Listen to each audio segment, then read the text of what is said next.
baat bi du baat boo xam ne dañ ko importer feneen alquran moo ko tudd wa an law istaqaamu ala tariqati la asqaynaahum maan ghadqa mu nekk baat bu clair ñëw mais gis nga ku mel ne Maam Góor Njaay ak bëy bi mooy ku dof ko naan fekk leen ma Saint-Louis nga xam ne affaire violence rek lay wax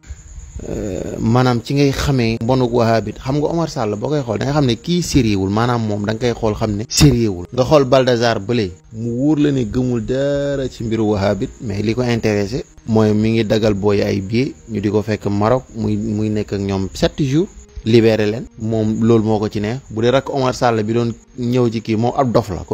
bu dee Maam Góor Njaay gii nag nifaaq moo fees dell ci xol bi kibru moo fees dell ci xol bi ñoom ay danaadiqa ñoo fi nekk ay mulhidin ñoo fi nekk ay nifaaq ñoo fi nekk la ñuy wax bidaa Imam Shaafi'i dafa wax ni al bidaa bidaataani mahmudatun wa mazmumatun wa ma waafaqa sunnata fa huwa mahmuda wa ma xaalafa mais fa huwa mazmuma al mahmud wal mazmum léegi baatu tariqa bi muy wax ne du l'islam moom Maam Góor moom ab bërëda la nag bu mag moom bërëda la bu mag yàlla moo ko njëkk a cité nommément ci alquran wa an law istaqaamu ala tariqati la asqaynahum ma an ghadqa istighfar dafa ñëw ci alquran laa ilaha illa allah dafa ñëw ci alquran salaatu ala nabi dafa ñëw ci alquran kon lan lañu sos lan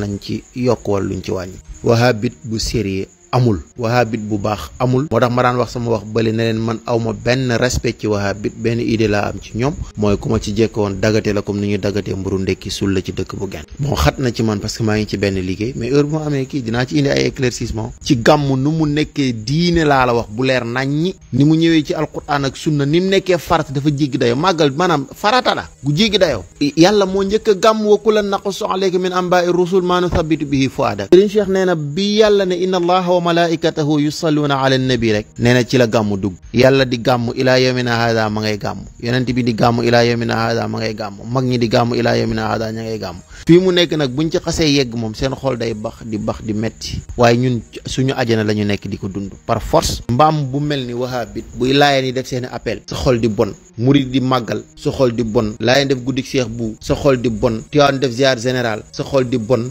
Medina Baye def guddi Maam Astu Jànqa sa xol di bon 72 heures maanaam lan moo leen dal moom nga xamul moo tax wahabit wallahi laaj naa ko benn waaye ma ne ko lan mooy firnde ne jullit ngeen mënu ko expliquer wahabit mooy yéefar pire loo xamante ni sa fond moo baaxul xam nga iblis bi koy yàlla di yàqul forme bi mais fond bi la yàq wahabit seen fond moo baaxul parce que Muhammad ibnu Abdul Wahab amul benn acte bu mu mës a posé ci dundam bu baax parce que tëddee na ay jigéenu jàmbur nangu ay suufu jàmbur rey ay nit ay propre frère am mu rey leen et cetera loolu fond bi moo yàqu moo tax wahabit bu baax mënta am moo tax ma ne doon wax naan al wahabi yusaawi al munafiq xarfan bi xarf du ñàkk bon bu temps amee tuuti dinañ ci kii avant gàmmu incha allah Oustaz Jabel maa ngi lay ziar bu baax a baax Cheikh Ahmed Tidiane Wele sama sëriñ maa ngi lay